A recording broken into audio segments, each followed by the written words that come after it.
What's going on? It's your boy Sermon at Sermon's Domain on Twitter. G-Eazy is preparing his third album titled The Beautiful and the Damned, hopefully releasing sometime before 2017 ends. With his last album, When It's Dark Out, he had the biggest hit single of his career with Me, Myself, and I. Going into this new album, though, we're kind of lacking in that department so far.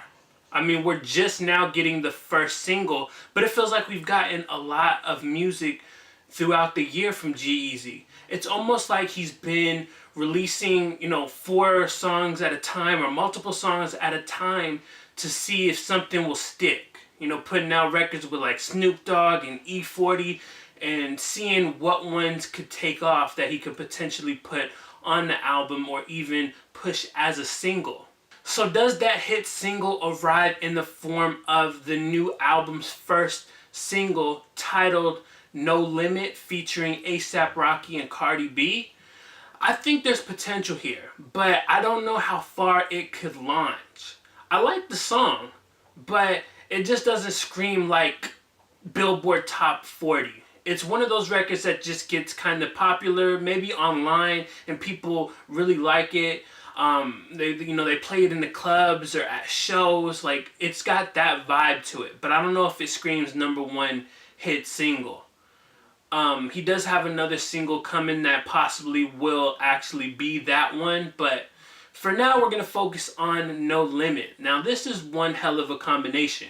I like that G-Eazy is collaborating with A$AP Rocky and Cardi B.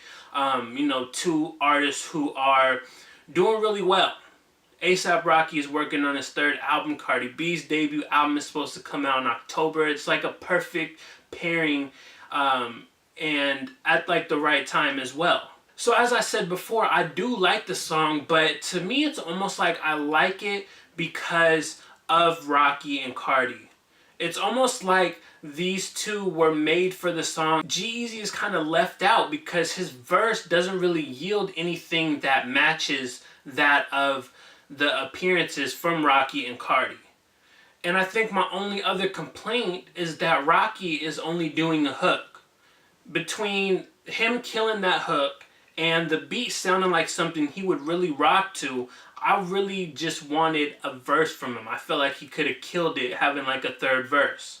It's also kind of funny because this song has an interpolation for 3 6 Mafia's Slob on My Knob, which A$AP Ferg was just using on his latest mixtape with the record Plain Jane. And so I just thought it was kind of funny, the A$AP connection there. Not to say that like one influenced the other or anything like that, but I think it's interesting that artists are using that record. That was a huge record for Juicy J and 3 6 Mafia, and I'm glad that it's still getting like that attention, because that flow, like I mentioned in my A$AP Ferg mixtape review, is just amazing.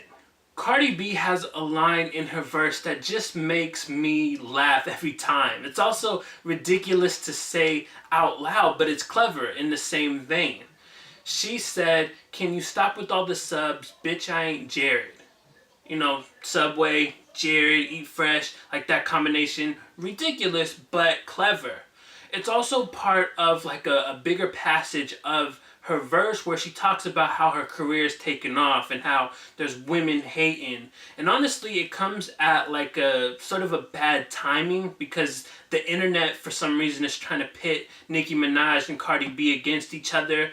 Not for nothing though, it kind of feels like there was like a little bit of tension. There's been some subs on Nicki's behalf. I guess there was a verse where possibly she was throwing shots at Cardi B, but again, they kind of came out and said there's no issues, there's no beef right there, but it's complicated. You can say that there's no beef, but there could actually be like something there. Anyways, I'm not getting into that whole beef or non-beef, whatever it may be. A week ago, G-Eazy told Billboard that there is no current release date for The Beautiful and the Damned, just yet. He also said that this album is going to showcase the evolution of Gerald. He cites that every album is like that. It shows the evolution of his career and his life. There was one particular quote that really stood out to me. He said that albums serve as paragraphs in an artist's autobiography.